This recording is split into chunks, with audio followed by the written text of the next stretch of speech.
the name of the values that keep you alive. Do not let your vision of man be distorted by the ugly, the cowardly, the mindless, and those who have never achieved his title. Do not lose your knowledge that man's proper estate is an upright posture, an intransigent mind, and a step that travels on limited roads.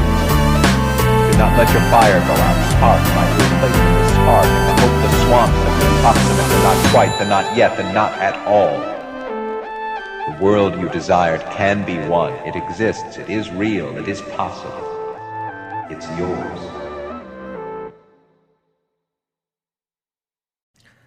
Hey guys, welcome back to the Crypto Economy Podcast. I'm your host Mark Calabian, and today we're sitting down with Angelo, the co-founder and chief marketing officer of Adbank, which is an ad platform built on Ethereum. So thanks so much for being here, Angelo. Thanks for having me, Mark. So to get started, I'd love to just hear a little bit about, where you're from, what your history's been in this space. I know you mentioned earlier off camera you started really in the ad space. You have a lot of experience there. So if you could get started with that would be great. Yeah, so my history in marketing is about the last 10 years, and I've built two different agencies during that time, more smaller boutique. The first one was more on the B2B side, and then the second one dipped a lot more into the B2C area, and probably, I'd say, mostly focused on that, and started to work with some larger brands. Like, for example, we helped create content for the launch of Tesla's Model X in Canada, just some stuff for their Instagram and some photography type stuff. So got to work with some pretty cool brands in our second agency called Multivitamin Media, which I co-founded with another Adbank co-founder, Kelsey Cole. But before that, actually, I was in the music business, which is kind of interesting. I went to school originally for audio engineering and was quickly kind of drawn to how to market artists, because I found it, challenging to get, funding to do that. So when social media started to pop off in a big way, it was something I immediately took notice of and saw it as a vehicle to promote things in a really cost-effective way, but in a more exciting way than I'd seen before. So that was something that I was an early adopter of, and started to get other businesses and brands and influential people to take seriously. And so, one thing after another, I started to realize I was getting more deep into the marketing side. And at first it started to cross over. I was more in the business side of music, and then at a certain point got like super frustrated. I kind of have this famous story. I won't say who the artist is, but a major artist that everybody knows essentially screwed me over for about $10,000. And at the time I was like super broke. I didn't even have a place to live. I was like staying in this really shitty hostel. I sold everything to move to Toronto from BC. And for those of you who don't know, that's like 5 days of driving essentially. I guess three and a half if you don't stop. But that was like a major life change for me, because I had really identified with being in the music industry and being a musician and an artist for a long time. But really that was kind of where everything started to take off. And I realized that a lot of the clever strategies that I came up with for artists were pretty, I guess, like not to toot my own horn, but like revolutionary by the standards of normal business, because people in business tend to not be that creative. But that's our business in the music business. So anyways, fast forward, I got really into blockchain and helped actually launch the social media for the Extreme Tech Challenge, which was a event and competition, a tech competition started by Richard Branson and Bill Tai. And Bill Tai turned my business partner, Kelsey, onto crypto. And that was 4 years ago now. And so since then, actually I was quite afraid to take the leap, because at the time exchanges were pretty sketchy, and I hadn't met a single person in Canada that had ever even heard of Bitcoin.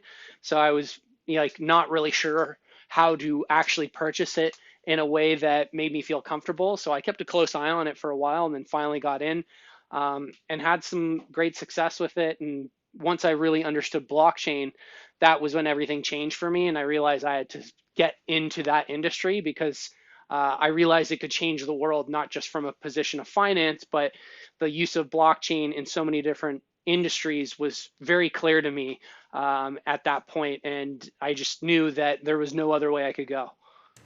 And so I guess that's a great segue into the advertising space. So clearly it spoke to you in the advertising space. What were the major problems that you had noticed with the space? And I read through your white paper. You have some really interesting stuff about ad fraud that I think a lot of people don't realize happens. I mean, if you've ever been to a website with pop-up ads, that's essentially ad fraud. No one wants to click those, but someone's paying for them. So maybe if you could talk a little bit about that.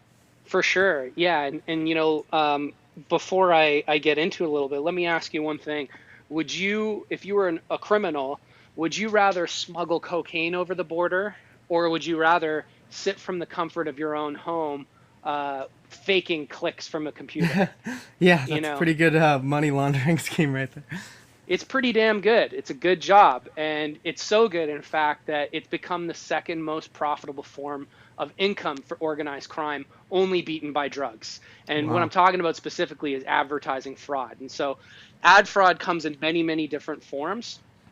Most people have heard of click farms, but there are different iterations, and it is kind of a cat and mouse game. And advertisers are going to lose almost $20 billion this year, believe it or not. And it keeps going up every year. So, this is a serious, serious issue. And one of the main reasons why we haven't been able to do anything about it is because the data that lies behind everybody's advertising campaigns can't be audited in a trusted way because it is behind these what are called walled gardens, Yeah, right? So the the ad tech veil. middlemen, they don't share that data. So nobody can really effectively police, or even like in the open source community, if people are contributing to a certain project in the open source community and they see something wrong with it, they fix it. They contribute to it, right? So it's not just about policing, but contributing. And unfortunately, the antithesis of anything open source is what's happening in advertising technology. And so that's led to just a few major players that are sucking up most of the revenue. And when you think about the advertising ecosystem, it's imbalanced because of two main stakeholders, right? Two main players that are bringing value into that ecosystem. The first is the advertiser who's bringing the money. The second is the publisher that's bringing the people who are actually looking at the advertisements, right? So they are the ones, that ecosystem cannot exist without those two, right? And just like banks have helped us with money, and Bitcoin has decentralized that, this process can be disintermediated as well with blockchain. And there's many different benefits that exist to that beyond transparency, but really transparency is where it starts because there is absolutely none in the supply chain right now. And so when you think about it, just like how Walmart is forcing all of their produce suppliers to have all of their lettuce on the blockchain, I think by next year, um, that is a similar play to what's happening in advertising in the sense that supply chain has many hands that products and shipments pass through.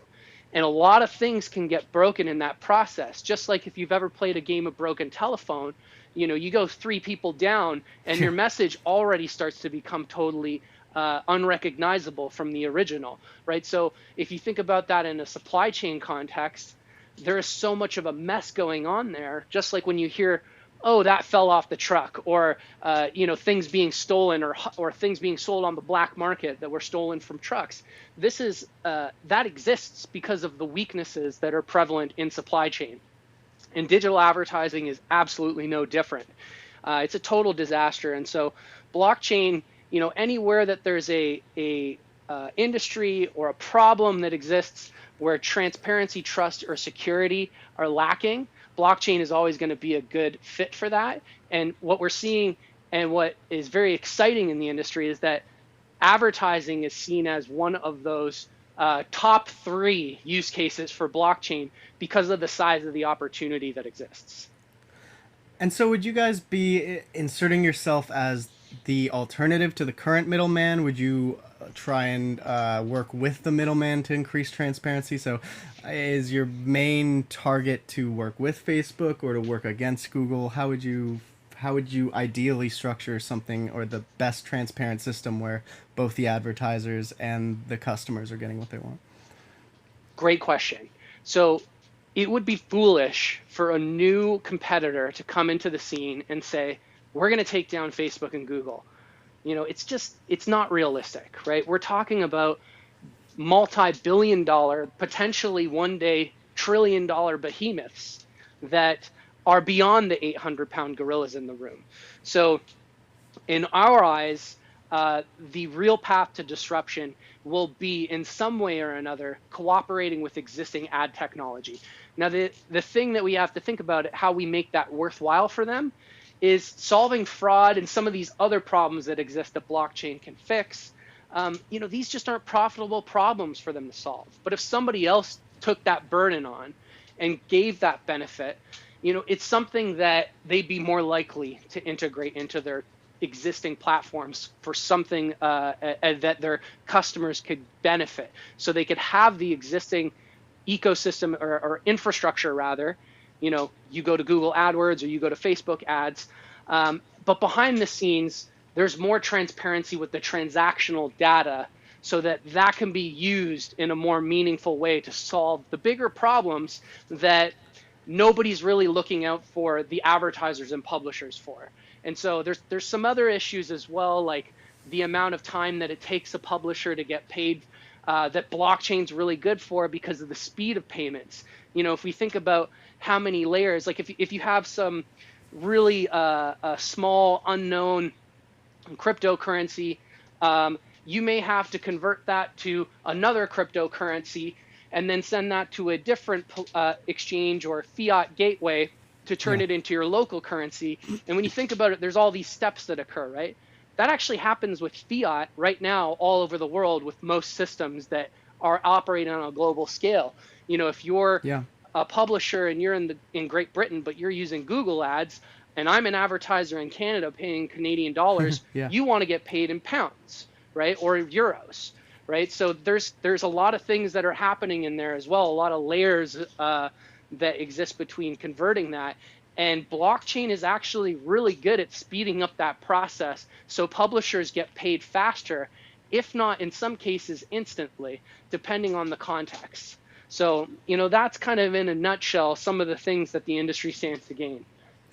And so when you're talking about publishers, of course you have your big, for your Facebooks and whatnot, but would you also be looking into helping smaller websites, monetize content? How would you approach the vast and varying ad space as far as how you get your product into the market? Yeah, for sure. So, our path to disruption, we believe, is starting with specific verticals, because it's easier for us to, let's say, for example, one of our first networks, we have two networks right now, one that we acquired, we used a portion of the ICO funds to acquire an ad network, and we created a cryptocurrency focused network. So blockchain and crypto focused companies can reach people who are interested in that sort of stuff, and it's a curated group of publishers that are high quality, that are generating high volumes of traffic of people that are interested in those things. So rather than going to Google and saying, anything under the sun you want, whether you want to sell catnip or you want to sell silver water, you can sell that, and that tool can help connect you with the inventory that is most likely to generate audience for your product, right? So we're doing it in a vertical specific way right now because that helps us play in our own sandbox, right? Yeah, So great place to start. They've been pretty antagonistic towards crypto in advertising generally anyway, so you've already got a built-in audience with demand, I'd assume. Exactly, and that's exactly what we saw. So we didn't originally, like we had thought about and considered very seriously doing a crypto ad network, but we've really expedited that plan when Google cut advertising. And now you're seeing some drips and drabs of acceptance for crypto ads back on Facebook and Google, Yeah. but with pretty strict policies of approval and very, very rigid kind of criteria that most don't fall into. And the So, CPC is crazy high. So you've got a lot of competition for those spots, I'm sure. oh, for sure. Yeah. I definitely, brutally honest, we do see very high CPCs in the crypto and blockchain space because there's so little inventory and so many people that want to access it. And so naturally that drives up the demand and the cost by default.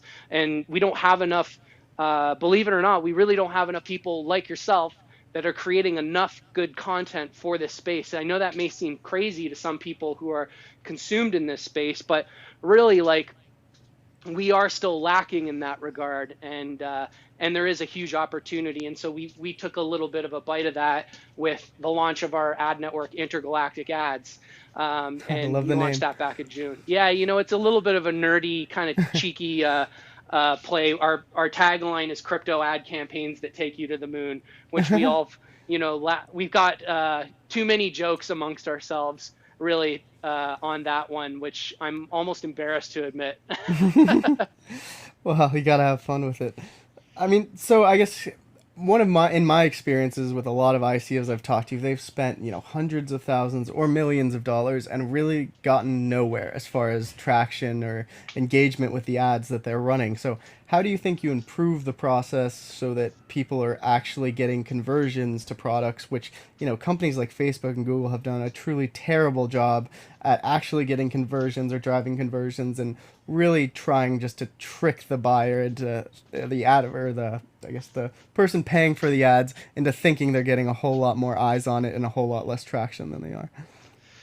I think to start, it is cutting out the wastage, right? Because part of what's cutting down or I should say, increasing the cost of conversions is the amount of traffic that companies are paying for that's invalid, right? And so once we get that out of the mix, and then we can address the issue of how much the middlemen are taking. And it's not to say they shouldn't have a cut, but when we're seeing cuts on average 50 cents up to 70%, and sometimes they don't even tell you how much the cut is. They just say, here's how much we're giving you.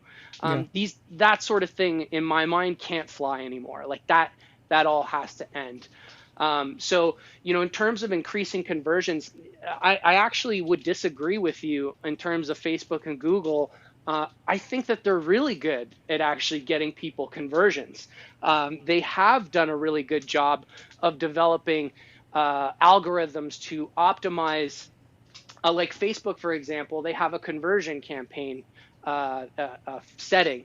So Yeah. you tell Facebook what your goal is, and it will match up, because let's say you have a goal of conversions, but your potential audience size is 2 million, right? So you want to reach people who are interested in Bitcoin, and you selected your countries, and it says there's 2 million people here you can market to. Facebook has the data to show you, well, they won't show you this, that's the thing. Yeah. But they have You the take data. their word for it. Right. Yeah. They have the data to see who has historically taken more of the actions that you seek.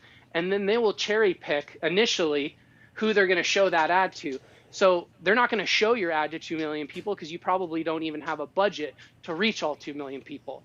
So they start by showing it to people that they have the data are more likely to take that action. And as people take that action, more and more people take that action on your ad, they start to look at the common denominators among those people and cherry pick from that audience further. So it actually can be quite good. But the problem is it doesn't give you any transparency on how they find that data. And when that data doesn't line up with the data in your dashboard, there's a real problem. And if you're a company like Procter & Gamble and you spend over $7 billion on advertising every year, even if you're losing 1-2% of your advertising budget, you have a very damn good reason to be pissed off about it because it's millions of dollars. And so I think there are great tools out there for increasing conversions, especially when we talk about programmatic ad buying. And essentially, without getting into a deep explanation, that's a vast network that connects many different websites automatically through a bidding process. And that process is where you can see the optimization of conversions better. So otherwise, if it's like a more traditional play, then really you're just like a classic sort of media buyer, and it depends more on your ability as an advertiser to create messaging that is resonating with that audience more, and choosing audiences that resonate and actually convert on that. So, to kind of summarize and close that loop a little bit, I think how blockchain will help the process of increasing conversions is it will provide better and more reliable data associated with what's actually happening. And my hypothesis is that will organically lead to better conversions and better costs simply through the process of cutting wastage and having better quality information recorded in a more reliable way. Yeah, I guess so. I mean, I think what I was thinking about in the back of my head when I first said that was a lot of times when I'll either walk into a Target and buy something, or I'll buy something on a website, and for the next 2 weeks I'm getting ads after I've already bought exactly what I want, and I have no desire to go back in that direction. So even though they seem to be, they have a ton of data, they're aggregating, Google's buying MasterCard data to verify your transactions here and there, and I'm sure they have this massive data network on top of the ad network to target. Sometimes they get it wrong, obviously, and they're still optimizing with that. But I was going to say also, do you think some of that might be affected with recent legislation like GDPR, and recently in California they passed something? Do you think that might throw some of these things into question if they can no longer target users as well with ads? And conversely, might that give you the opportunity to overtake some of these big companies whose main advantage is the data they have on their users? I think you're right on the money, for sure. The changing legal and regulatory landscape in terms of privacy will definitely affect the ability to track conversions. And we were talking specifically about a retail environment. There is a lot of money sitting for whoever can solve that problem that you just described of tracking that conversion so they stop serving you that ad. That right there, that one problem is huge business. And as a sidebar, I think people in the crypto space really need to realize how big the advertising industry is. It's bigger than crypto, right? So Yeah. solving small problems are hugely profitable in this industry. Solving big problems are on a scale that is hard to grasp. So I do think that it's possible, though, if and this isn't going to be 5 years, like this is like maybe a 10 plus, 20 plus even year sort of thing. When we get to a point where people's identities can be protected in a reliable way, potentially with blockchain. We're actually starting a company to do just that. But Yes, so I'm very fascinated by that space, and I think that's going to be really important. Potentially, there could be a way to trust and protect the data, so the people who are using and benefiting from the data don't actually know what the data says in terms of being able to read it, but they can benefit from by accessing it in a anonymous way. There could be a world where the trackability and the advertising targeting and conversion tracking could scale with the privacy laws that are increasing. I don't know if we're there yet, though. And I think in the meantime, what's more likely is that we just won't see that level of trackability. And sorry, Target, but you're going to spend a little bit more in certain areas because of that. But ultimately, I would say those who are concerned about that, don't worry too much, because retargeting ads are one of the greatest things that have ever happened to advertising. And even when they're super annoying, they still work so damn well. Even when the copy is crap, like they still convert well, because you're just hitting an audience that actually cares, and that is engaged. And so, it's worth spending a little extra money, or ensuring that you have more saturation with that audience, because it pans out and it is profitable. yeah. So what do you think are the biggest differences between? I guess you're in Canada, correct? Is that where the company is based? Yeah. That's right. Okay. So how would you say it's different, starting the company in Canada or in the US? How's your experience been different, I guess, on the product side, but also maybe the fundraising side and the regulatory side? Um, have there been any major differences that you've noticed? I advised for several projects, and none of them are based. Their entities are based in Canada, and Uh-huh. I would say that we've had more hurdles than anybody that I've seen for the most part. Really? But it adds a degree of legitimacy to what we're doing because we go through those hurdles, and we've had to approach everything with a really serious um, focus on compliance. And I think that is pretty abnormal. And one of the crazy parts is, what we get as advice contradicts the norm in the sense that, things like KYC, which today is people don't question it really as Yeah. much. But 6 months ago, they did. 9 months Yeah. ago, 10 months ago, they did. They'd be like, what the hell? Why do I have to give you this information? People would freak out about that. And we're like, you don't understand. Like, this is what you have to do in any country. And if you're selling, it doesn't matter where you're based. If you're selling to countries that have KYC requirements, you need to be doing that. Otherwise, you're breaking money laundering laws. And Yeah. it's pretty serious stuff. So, it's definitely been challenging in some ways, but I would say that people are pretty comfortable, especially other Canadian companies, when they know that we're based just outside Toronto. And obviously to American companies as well. But in terms of, the ICO, I'd say we had a huge European audience. We were not open to the US, and we actually weren't open to Canada either.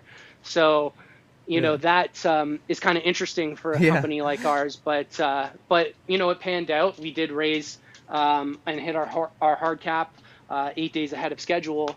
But it definitely does present challenges. But I think it's worth the effort.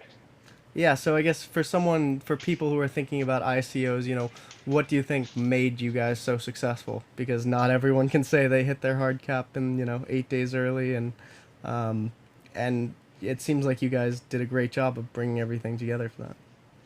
I think we were able to show that we really understand the problems of our industry, and we were able to communicate that really effectively. Good And effective marketing, I guess.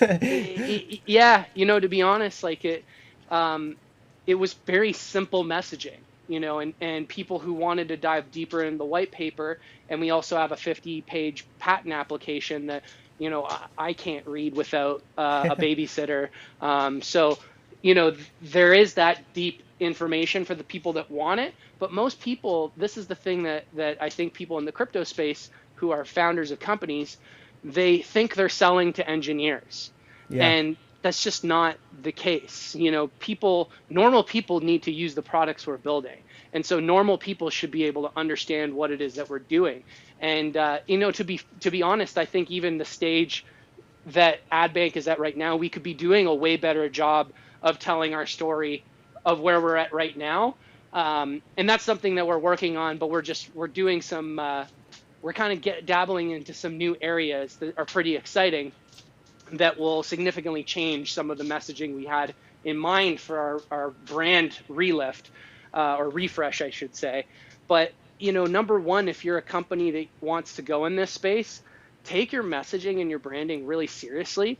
Because the other thing is that we're in a time period now where, a couple guys in a deck in a white paper is just not enough.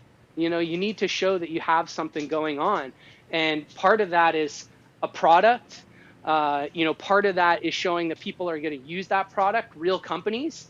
And we've been fortunate to work with some amazing companies that are using our technology, one of which is the government of Austria's tourism arm, the Austrian National Tourism Office. And they ran a pilot that just actually finished with a website owned by Red Bull Media.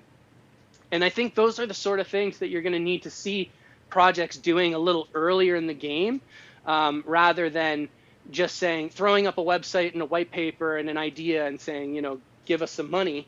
I think that's what you're going to need to be successful. And there's a lot of things in there. It's Yeah. at its core, it is simple, but it's not easy to do.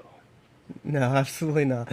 Um, so on the product side, what parts of the technology are really innovative? Because I mean, I've been reading through the white paper, and you do have a lot of really interesting concepts for fraud prevention. It's all built on top of Ethereum. You have smart contracts built in. So, what are some things about the technology that you would like to highlight? So right now it's all about transparency and speed of payments. And I would say today we're able to fully deliver on that goal. Tomorrow the goal is going to be, how do we make advertising more efficient? Like in concrete business terms, how are we going to make it 10% more effective? Meaning my budget, I saved 10% or I got 10% more for my money than 20%, so on and so forth. And I think right now, looking beyond the hype, the real benefit today is data that you can trust. And for companies that spend millions or billions a year on advertising, that's a really, really big deal. And so what we need to do is kind of perfect that infrastructure so that it's ready for that next stage, because the demands of advertising technology are pretty intense. If we even think about um, so what does Ethereum do? Like 15 transactions a second, something like that. Hmm. Um, Visa does, I think, 10 or 20,000. Yeah. Instagram needs 600,000 transactions a second to work. Advertising, if we're talking about queries per second, it's even more than that. It's like, I believe it's even triple or quadruple that number of what Instagram needs. It's 600,000 transactions a second. And so that's what we're talking about in the full, like, end of the spectrum programmatic ecosystem.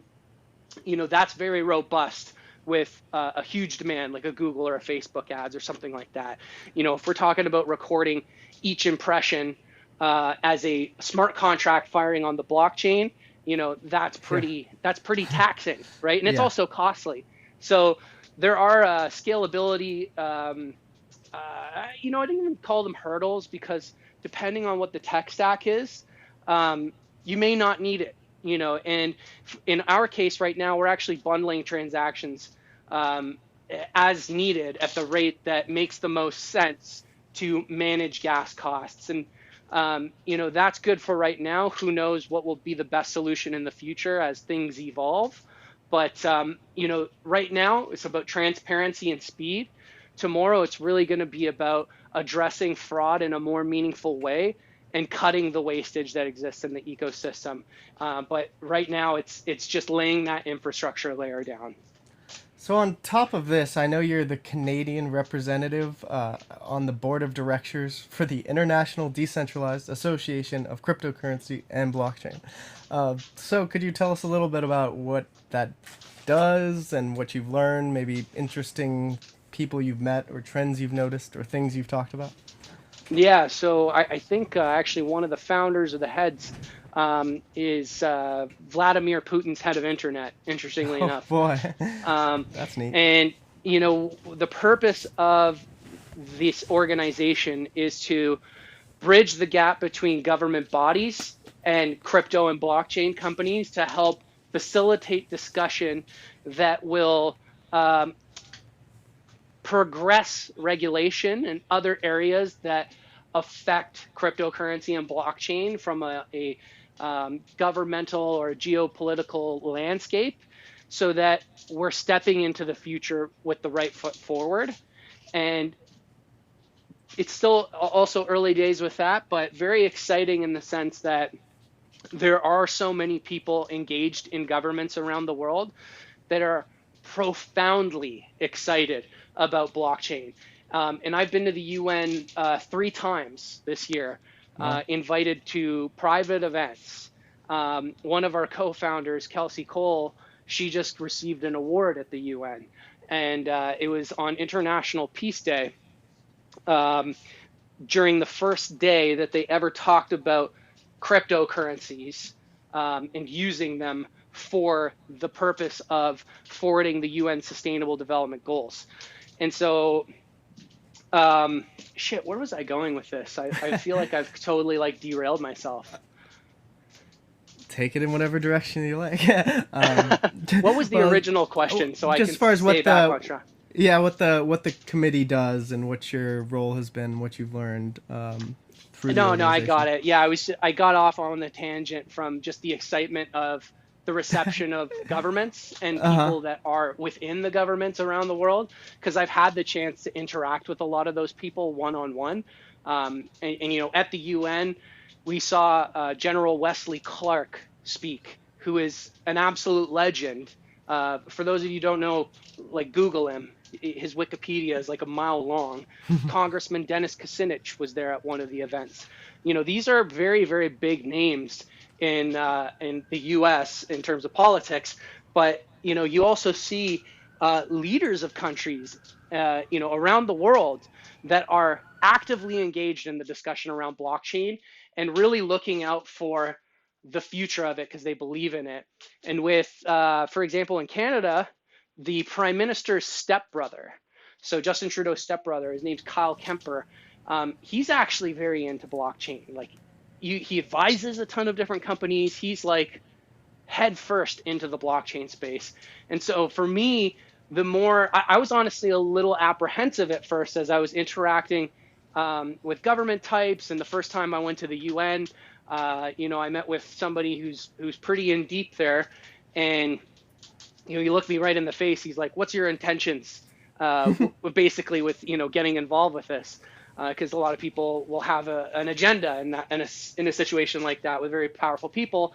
And I was like, honestly, I just want to be a part of shaping the discussion around what happens with blockchain and cryptocurrencies, because quite frankly, I'm afraid that there will be rules and regulations made coming from a lack of knowledge and understanding on what this technology is capable of and what it's meant to do and what it can do to change the world. And I just want to make sure that they don't screw it up, Yeah. to put it plain and simply. And so, they were very responsive to that. And I was very impressed to see how positive the discussion was around blockchain and crypto at the UN and other places with government. Yeah, and I think that's the most exciting thing about the space is I think so many of the people are just in it because they really want to see it well implemented and they want to see it improve so many areas of life that they realize it could. So, what are, I guess, just to sort of sum things up, a two-part question, what do you think are the countries that are doing it best as far as opening their arms to the technology and making it easy for people to test this stuff and play around with it? And also, what other industries do you think are ripe for the picking for blockchain? Maybe industries you've helped advise startups in or ICOs, etc. What's interesting, your first question, like countries that are really adopting crypto well, I would say most that I've encountered are exciting me with their perspective in different areas. Now, that said, one individual within a government is not as powerful as, several individuals within a government. So we still need them to kind of be advocates and convert other people in there. But, there's definitely, I feel like the US and Canada are potentially at risk of forcing out innovation to other Yeah. countries. And I think that's like the one thing that I would say is the most noticeable, rather than, which countries that are a little more friendly than others. Yeah. The standard ones like Malta, Yeah. Singapore less so these days, but I'm not sure if that has changed a little bit. And it changes very Yeah. often. What Yeah. one day our lawyers say one thing, and then a case unfolds somewhere, and that kind of shifts the precedent around a Yeah. particular issue, which changes the dynamics. But in terms of industries that I think are really going to be benefiting greatly in a profound way, supply chain, bar none, is probably the best example outside of finance. Bitcoin, I feel, has sufficiently proven the benefits of blockchain for finance. Yeah. But for supply chain, it's huge. And this is why Walmart is coming in and saying, all of our suppliers have to get their lettuce on the blockchain by 2019. And the reason is because lettuce is a pain in the ass when something goes wrong with it, because if something spoils, they have to throw out the entire supply. It's such a huge waste because they Yeah. can't track the path of a bundle of lettuce to where the source problem is. And it's just too risky to move forward with it. Blockchain is something that can actually fix that problem. And when we think about that, like that's a big deal. Like these Yeah. sorts of things, when we start to crack into that and build on it, like this is world changing stuff. So supply chain, no question about that. And really advertising, I feel like I say that supply chain's number 2 and advertising is number 3, but advertising really is a supply chain play. Yeah. I think I'm very excited about how it can affect government in terms of tracking votes, Yeah. and clamping down on problems like voter fraud. I think those are real issues that blockchain is absolutely the solution for. Charitable giving and tracking donations. There's a lot of shady shit going on in that Yeah. industry. Oh, Let me tell you. absolutely. I So, believe it. I think that's a huge use case as well. And protection of rights as well. There's some players that are trying to get into that, in terms of like intellectual property protection. I think music has a lot of great applications on the blockchain because it's in that intellectual property play. Really, like if there's a middleman anywhere that's getting more than they should, Yeah. blockchain is about to take you out, period. And that's crazy because the more efficient things are going to be, the happier everyone's going to be on both sides eventually. So I think it's exciting. So what with Adbank, what are the next steps you guys are really looking forward to? What should people be looking out for? If people want to get involved, how can they? I guess your ICO is already sort of finished, so are you guys probably not looking to raise more? What are your next steps? Yeah, so we're just in full product mode and getting companies using this product, and getting feedback from companies as we're developing it so that we can correct course, ahead of time. And so really we're focused on pilots and further development. Like the pilot we did with the government of Austria was just the first major one of its kind, and they've already provided amazing feedback of what was important to them. We've got another campaign that's running on adweek.com. And if you don't know, Adweek is like the gold standard for anybody in marketing, for marketing and advertising content for almost 40 years now. And so that's a huge honor and a huge point of validation, I feel, for us as a company, as an early stage emerging technology company, that this is technology that people are waiting for, because most people I would say don't know blockchain is the solution they're waiting for. And so what we're doing right now is we're educating people on that. And next week, for example, we'll be keynoting at the Adweek Elevate concert in New York City on October 17th. And we're talking like maybe 150, no more than 200 of the top marketing executives in New York City will be there to learn about blockchain. And so my objective is to be their trusted ally in this world, because the transition is not going to be immediate, despite what Justin Sun or whoever else is trying to tell people in the blockchain space.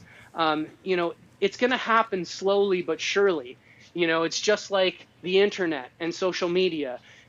People are still saying that Facebook isn't a good place to market. It's less true now than it was 10 years ago. You know what I mean? So, yeah. And I think that progression happened over time, and it kind of happens at a pace where you barely even notice it. And I think the same thing is going to happen with blockchain. And frankly, like, the tools are too complex right now. We need people to be able to be using blockchain without knowing they're using blockchain. Yeah, exactly.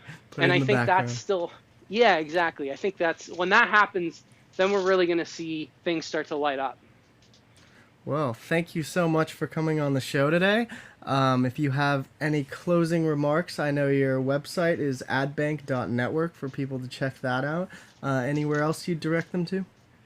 Yeah, I would say start there. Join us in Telegram if that's your thing. And check out our video. We actually worked with a Saturday Night Live writer to make our video, and made it quite fun and educational and simple to understand. Gives you a sense of what Adbank's about in 2 minutes and 52 seconds. And yeah, I think just start there. And if you have any questions, we're all pretty accessible people and happy to chat anytime. Awesome. Well, thank you so much for coming on, and thanks for listening, guys. We'll see you next time.